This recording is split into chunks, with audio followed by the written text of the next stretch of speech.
पर लगेगा आदरणीय का स्वागत भी करवा दीजिए सर ने सर के हाथों से इनका मुकेश जी का। मैं बताना चाहूंगा माननीय कलेक्टर साहब बहुत बड़े फैन है मुकेश जी के। सर बताइए जी चाइना गेट कितनी बार देखी आपने? 5-6 बार और गंगा कम से कम 25 बार। सर आपने कितनी बार देखी गंगा का? कोई काउंट नहीं है। इस जिले की अथॉरिटी इतनी बड़ी फैन हो तो आप पीछे कैसे? एक बार फिर से मुकेश तिवारी जी के लिए तालियां। तो आदरणीय कलेक्टर साहब बीच में आ गए थे। मेरा सवाल ये था कि जगीरा के कारण बहुत ही नेगेटिव इमेज हो गई थी और जो कैरेक्टर का शेड था वो बिल्कुल का नेगेटिव हो गया था।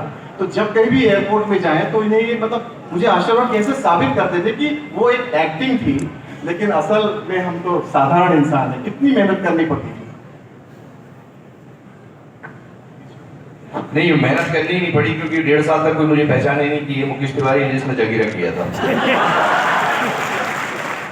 और सच बताता हूँ, शेयर करता हूँ क्योंकि सच है कि चाइना गेट रिलीज होने के बाद 2 साल तक मेरे पास काम ही नहीं था और मुझे ये चिंता थी कि मैं 6000 के मकान पे किराए पे रहता था कि इसका किराया कैसे चुकाऊंगा। और इंडस्ट्री मैंने पहले भी कहा है कि अपने हिसाब से स्ट्रगल करा ही लेती है। बिना स्ट्रगल के रोल मिला था। कुछ लोग ऐसे कहते हैं वो रंगमंच के स्ट्रगल को संघर्ष नहीं मानते हैं, वो सिर्फ फोटो बांटने को संघर्ष मानते हैं। मैं हालांकि ऐसा नहीं मानता। कि मैं मानता हूं कि जो संघर्ष आप रंगमंच में करके जाते हैं उसकी कीमत सिनेमा आपको चुकाता है। तो मुझे कुछ भी प्रूफ करने की आवश्यकता नहीं थी। नहीं तो यदि हर विलेन को सिद्ध करना पड़े कि मैं ठीक ठाक आदमी हूँ, साधारण आदमी हूँ, तो प्राण साहब तो घर से बाहर ही नहीं निकल पाते। तो ये विधा ऐसी है कि और आज की ऑडियंस पहले वाली ऑडियंस से बहुत अलग ऑडियंस है।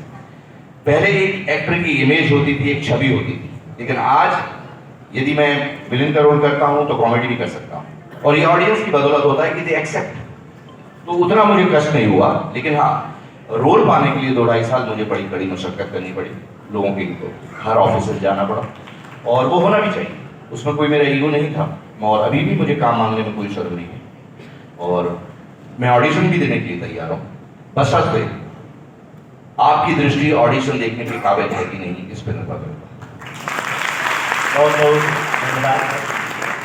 आपने जिस रोल का जिक्र किया जिसके लिए पहचाने जाते हैं और सागर के साथ एक खूबसूरत सहयोग भी है कि यहाँ से कई सारे लोग सिनेमा में हैं। एक बार ऐसे ही मेरे एक मित्र ने दिल्ली में मुझसे पूछा कि तुम्हारे इतने बहुत खतरनाक लोग रहते हैं, क्योंकि यहाँ से जो चाहे आपके सारे दोस्त लोग तो वो एक किरदार में कैद हो जाने की एक बात होती थी, लेकिन अब तो लोग समझ रहे हैं कि ये अदाकारी है। लेकिन एक सवाल मैं आपसे बिल्कुल बिना औपचारिक हुए करना चाहता हूँ कि आज पूरी दुनिया आपको पहचान रही है, इतने सारे लोग रूबरू आपसे मिल रहे हैं, हम अपने मुकेश तिवारी से मिल रहे हैं। आपने पहली बार आप मुकेश तिवारी से कब मिले, कब पहचाना आपने अपने मुकेश तिवारी? जब मैं पहली बार स्टेज पर डायलॉग बोल गया था तो मुझे लगा कि राह बहुत कठिन है और बहुत प्रयास करने पड़ेंगे, लेकिन मैं दुष्यंत साहब की पंक्तियां हैं, आपको उसका तर्जुमा मतलब उसका मायने जुज ये है कि हर आदमी में होते हैं 10-20 आदमी, जिसे भी देखना कई बार देखना। तो अलग अलग आयाम होते हैं, अलग अलग व्यक्ति के फलक होते हैं। तो मैं अलग अलग मुकेश तिवारी से मिलता रहता हूँ। कभी जिद्दी मुकेश तिवारी से, कभी इमोशनल मुकेश तिवारी से, कई बार ईगोइस्ट मुकेश तिवारी से जो अपने आप से बहुत प्रेम करने लगता है, बाकी सब लोगों को छोटा सा देखने लगता है। कभी उस इल्हाम वाले मुकेश तिवारी से लगता है कि किस बेवकूफ में पढ़ रहे हो, जनता ज्यादा महत्वपूर्ण है, दर्शक ज्यादा महत्वपूर्ण है। तो जैसे जैसे आप ग्रो करते हैं, जैसे जैसे आप दुनिया देखते हैं, जैसे जैसे आपका सरोकार, जैसे जैसे आपकी यात्रा बढ़ती जाती है, आप अलग अलग व्यक्तित्व अपने अंशों से मिलते हैं। तो मुझे लगता है कि कोई ऐसा ही मुकेश तिवारी होगा तो शायद मेरी बहुत बड़ी भूल होगी और उस दिन मुझे रिटायरमेंट ले लेना चाहिए। वाह क्या बात। एक और मंच की ओर से शायद तो एक छोटा संवाद, और फिर हम विद्यार्थी जो बहुत उत्सुक हैं और उनके बड़े सवाल हैं, मुझे लगता है कि ये हक है आपका भी और ये उनका भी कि ये दोनों बात करें। एक छोटी सी बात, और इसी सवाल और आपके जवाब के माध्यम से हम विद्यार्थियों तक भी जाएंगे। कहते हैं बम्बई बहुत पेशेवर लोगों की दुनिया है, बहुत जोड़ घटाना बड़ा पक्का है। तो इतने पत्थर के शहर में पेशेवर लोगों के बीच आपने अपनी मासूमियत और बुंदेली मानुस को कैसे संभाले रखा? निश्चित तौर पे मुझे लगता है कि मैं सागर को कम से कम दिन में 25 बार मुंबई में याद करता हूँ। जब मैं पहली बार स्क्रिप्ट पढ़ता हूँ तो उसका लहजा मैं बुंदेली ही रखता हूँ, क्योंकि उससे मुझे बेहतर समझ में आता है। क्या? क्योंकि ये मेरी जड़ें हैं, इन सब ने मुझे रचा है, और मैंने अपने आप को जितना नहीं रचा होगा, ये समाज ने, इस दर्शक वर्ग ने, ये परिवार ही मेरा, इस सारे परिवारों ने मुझे रचा है।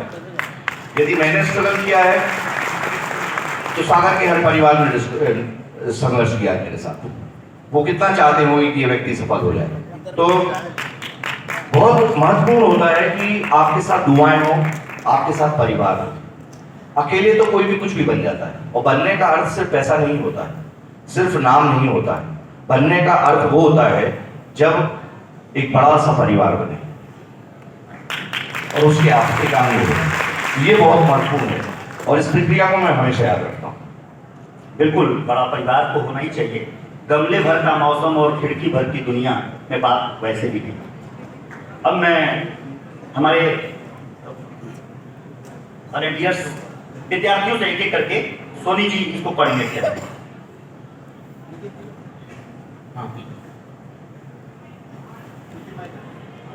नमस्कार सर, मेरा नाम दीक्षा सिंह है। मेरा आपसे प्रश्न है, क्योंकि हम छोटे शहर सागर से आते हैं। यहाँ पर बहुत से बच्चे हैं जो आपकी तरह बड़े शहरों में जाकर नाम कमाना चाहते हैं, फिल्म इंडस्ट्री में जाना चाहते हैं, बट वो इकोनॉमिकली इतने बैलेंस नहीं होते हैं और उनके पास रिसोर्सेज की भी कमी है। तो हम आप कुछ गाइड कर सके उनको कि कैसे जा सकते हैं हम लोग? आपने बिस्मिल्लाह खान जी का नाम सुना है? जी सर। शहनाई वादक है। जी सर। वे रियाज बनारस में गंगा मैया के तट पे किया करते थे, और शोज पूरे वर्ल्ड में किया करते थे।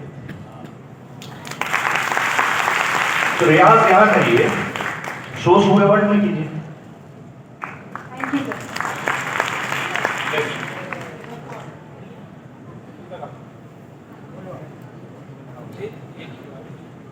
नमस्कार सर, मेरा नाम अनिकेत सिंह है। मैं इस बात में आपसे कुछ आपकी राय जानना चाहता हूँ कि जो 90s का दौर था, उसमें जो भी बॉलीवुड की मूवीज बनती थी वो बहुत ब्लॉकबस्टर होती थी, बहुत हिट होया करती थी।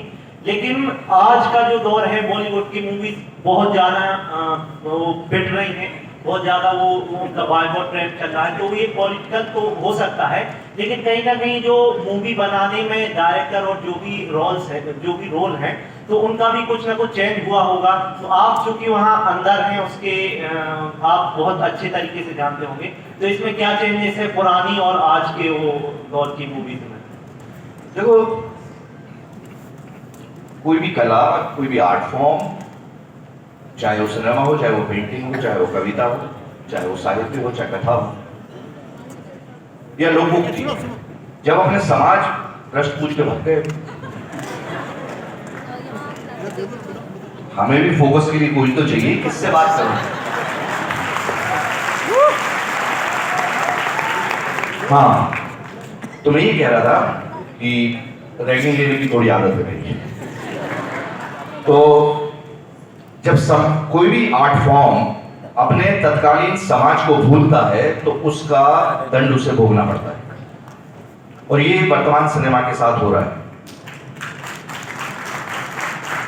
और 90s की जिस सिनेमा की बात आप कर रहे हैं, उसमें माँ होती थी, पिताजी होते थे, भाभी होती थी, बड़े भाई होते थे, बुआ होती थी, सास होते थे, ससुर होते थे, ननद होती थी, एक आंख छोटी करने वाली भी सास होती थी। तो पूरा समाज था। उसमें दिवाली के गीत होते थे, उसमें होली के गीत होते थे, उसमें ईद मिली जाती थी, उसमें जब बहन गाती थी भैया मेरे राखी के बंधन को निभाइयो, तो बहनें रोती थी, भाई भी रोता था। लेकिन आज के सिनेमा का हीरो एक्चुअली क्या है, हेलीकॉप्टर में अकेले आता है और लिविंग में रहता है।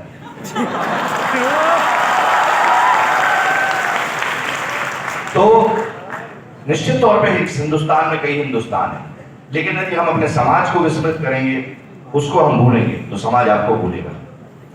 Art is a reflection of society. तो हम एक दूसरे के प्रतिबिंब हैं। जो हम बहुत ज्यादा अति आधुनिक के चक्कर में ना पुंतरिया बोल वो भूल गए।